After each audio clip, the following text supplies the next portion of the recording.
February 14, 1943, Kasserine Pass, Tunisia. Dawn.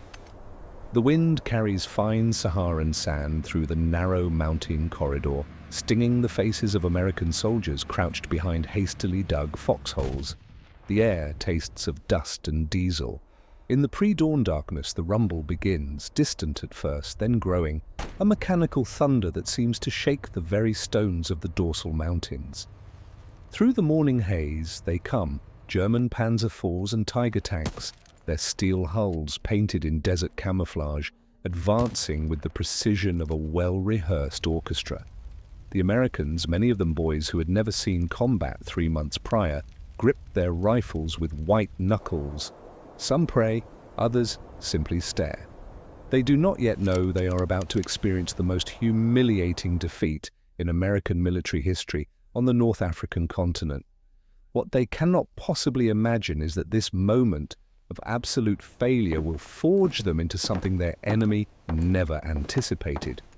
Field Marshal Erwin Rommel stood in his command vehicle that morning, binoculars raised, watching the American lines buckle. The famed Desert Fox had arrived in Tunisia with contempt barely concealed behind his tactical assessments. He had spent 2 years fighting the British Eighth Army across North Africa, soldiers hardened by years of war, led by competent commanders who understood desert warfare. Now he faced Americans, fresh from a nation he considered soft, led by generals who had never commanded men in battle. In his personal journals and communications to Berlin, Rommel's assessment was cutting. He wrote of American troops as poorly trained, their equipment inferior, their officers inexperienced. The Americans, he observed, possessed material abundance, but lacked the warrior spirit necessary for modern, mechanized warfare. They were shopkeepers and farmers playing at soldiers. Kasserine Pass, he believed, would prove his assessment correct. Within 48 hours, his forces would shatter the American defensive line, capturing over 6,000 prisoners, destroying nearly 200 tanks, and sending the survivors fleeing in disarray across 30 miles of desert. The German and Italian soldiers who pursued the retreating Americans through those February days felt vindicated in their assumptions. Letters home spoke of easy victories, of American soldiers abandoning equipment, of officers losing control of their units. One German officer wrote to his wife that the Americans fought like they were still training in peacetime. The Axis forces expected the pattern to continue. These Americans would break again and again until they were driven back across the Atlantic or sued for peace in North Africa. The Afrika Korps veterans, men who had survived Tobruk and El Alamein, looked at their new enemy and saw confirmation of their belief in German superiority. The Americans had factories and resources, yes, but they lacked the iron discipline and combat experience that forged true soldiers. Rommel himself believed he had perhaps 3 months before the weight of American industrial production became problematic. 3 months to exploit their inexperience, to shatter their will, to send them home defeated. But something unexpected began in the days immediately following Kasserine Pass, something the Germans did not anticipate because they fundamentally misunderstood what they were facing. The American military did not hide its defeat. Commanders from Eisenhower down through division and battalion level conducted brutal, honest assessments. Staff officers compiled reports documenting every failure, the inadequate reconnaissance, the poor coordination between armor and infantry, the confusion in the chain of command, the failure of American tank destroyers against German armor. Unlike armies built on rigid hierarchy and the suppression of initiative, the American system demanded accountability and adaptation. Within a week of the disaster, commanders were being reassigned. Major General Lloyd Fredendall, whose confused orders and poor leadership had contributed to the debacle, was relieved and sent back to the United States. In his place came Major General George Patton, a man who understood that wars were won not just with steel, but with the psychology of absolute determination. Patton arrived in Morocco on March 6, 1943, wearing his polished helmet, ivory-handled revolvers gleaming at his sides. He immediately instituted changes that seemed almost superficial to outside observers, but addressed something fundamental. Every soldier would wear proper uniform, every helmet would be strapped, salutes would be crisp, military courtesy would be enforced. Discipline, he understood, was not about arbitrary rules, it was about building an army that functioned as a single organism, where orders were followed instantly because trust and structure had been established. But Patton did more than enforce discipline. He trained his men relentlessly. Tank crews practiced coordinating with infantry. Artillery units learned to respond to calls for fire within minutes. Air-ground coordination, nearly non-existent at Kasserine, became a priority drilled into every operation. The Americans possessed something the Germans could not replicate, the ability to learn from failure without destroying the institutional framework, to adapt without losing cohesion, to transform humiliation into motivation. The German intelligence officers monitoring American movements noted the changes but misread their significance. They saw the replacement of commanders, the increased training tempo, the enforcement of military discipline. They interpreted these as cosmetic adjustments, a desperate attempt by an embarrassed military to save face. What they failed to recognize was that the American industrial and educational system had produced something unique in military history. An army of soldiers who could think independently, adapt to changing circumstances, and utilize technology with an intuitive understanding that came from growing up in a mechanized civilian society. The average American soldier had grown up driving cars, operating farm machinery, repairing household equipment. The German soldier was often more disciplined, more indoctrinated, but the American soldier was more flexible, more capable of improvisation. At Kasserine, this hadn't mattered because the Americans were disorganized and poorly led, but give them competent leadership, clear objectives, and time to learn, and they would become something formidable. The transformation revealed itself at El Guettar on March 23, 1943, barely 5 weeks after Kasserine. Rommel had already departed Africa by then, exhausted and ill, but his replacement, General Hans-Jürgen von Arnim, expected the pattern to continue. The Germans launched an attack with elements of the 10th Panzer Division, confident that American lines would crack as they had before. Instead, they encountered an enemy that had evolved.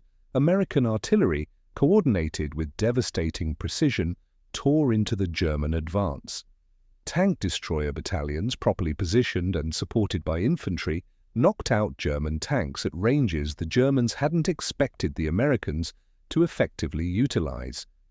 When the German armor tried to flank, they found American units that held their positions, that fought with a cohesion that hadn't existed a month earlier.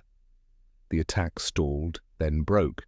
The 10th Panzer Division retreated, leaving behind burning vehicles and shattered expectations. The Americans held. More importantly, they pursued. Through April and into May, the American Platoon Corps, now functioning as an integrated fighting force, pushed across Tunisia alongside British and French units.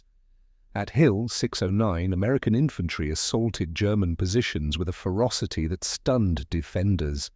The battle was brutal, close quarters fighting in rocky terrain, where American soldiers learned that victory required not just firepower, but the willingness to close with the enemy and destroy him. They took the hill. At Bizerte, American forces coordinated armor, artillery, infantry, and air power in a combined arms assault that would have been impossible 3 months earlier. The Germans defending Tunisia found themselves fighting an enemy that now matched them in tactical competence, while vastly exceeding them in material support. Every German tank destroyed stayed destroyed. Every American tank knocked out was replaced, often within days. Every casualty the Germans suffered depleted irreplaceable veteran units. Every American casualty was replaced by fresh troops flowing across the Atlantic in an endless stream. The symbolic difference revealed itself in the simplest things. German soldiers in Tunisia by April 1943 were on half rations, their supply lines strangled by Allied naval and air superiority. They fought hungry, conserving ammunition, knowing no reinforcements were coming.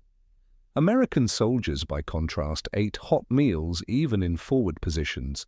Supply trucks brought not just ammunition and fuel, but cigarettes, mail from home, sometimes even ice cream. A German prisoner captured in late April stared in disbelief at the American supply depot, rows of trucks, pallets of ammunition, fuel drums stacked like mountains. He asked his captors how they could possibly lose when they had so much. The American guard, a farm boy from Iowa, shrugged and said they didn't plan to. It was a small moment, insignificant in the grand narrative of military operations, but it represented something the Germans had never quite grasped.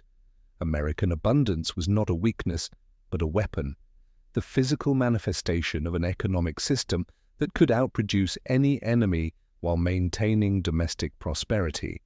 By May 13, 1943, the last Axis forces in North Africa surrendered. Over 275,000 German and Italian soldiers went into captivity, more prisoners than the Soviets had taken at Stalingrad 3 months earlier. For Hitler and the German High Command, the disaster was compounded by the nature of the defeat.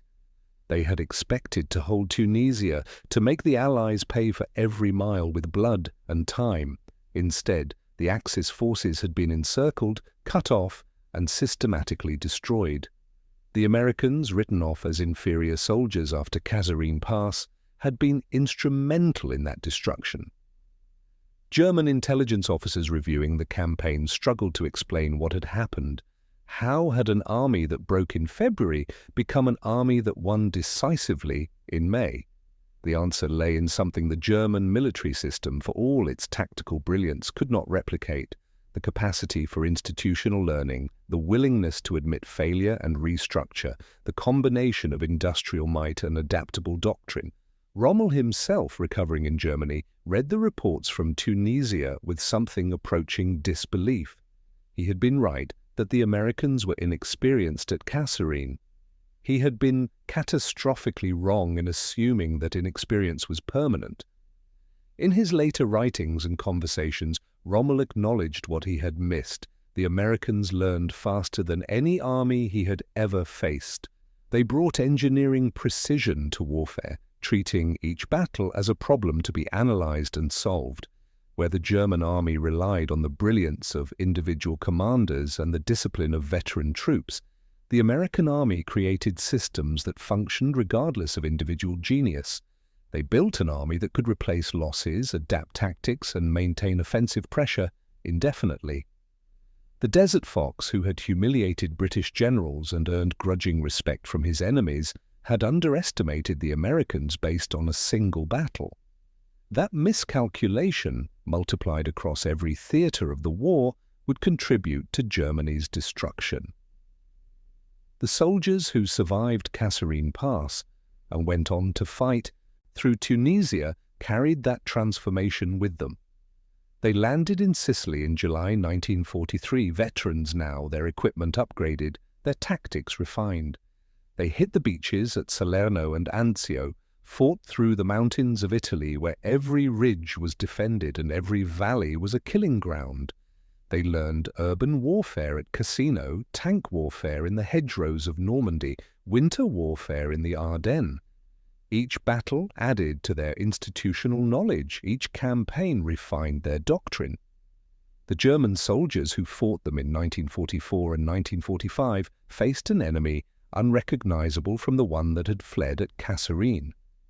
These Americans moved with confidence, coordinated air and ground operations seamlessly, brought overwhelming firepower to bear on any position. They were not supermen. They made mistakes, suffered defeats, died in terrible numbers.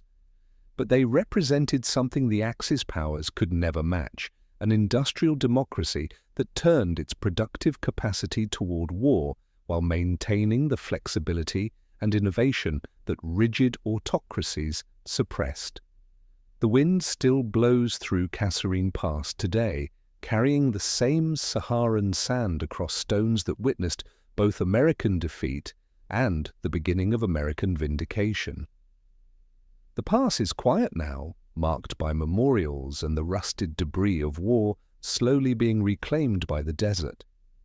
But the lessons learned there echoed through every subsequent American military campaign.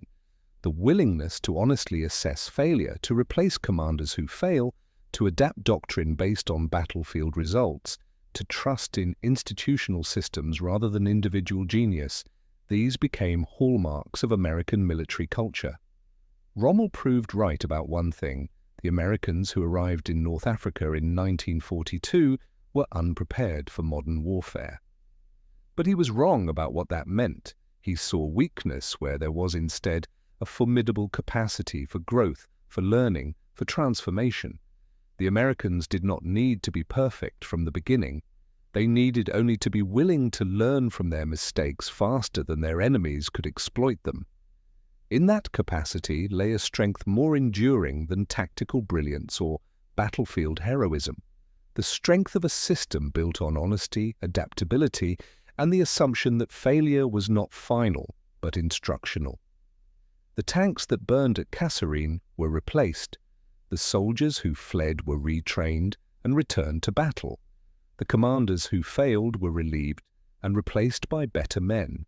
And in that process, in that willingness to confront failure and build something better from its ruins, the Americans proved that Rommel's contempt was rooted in a fundamental misunderstanding.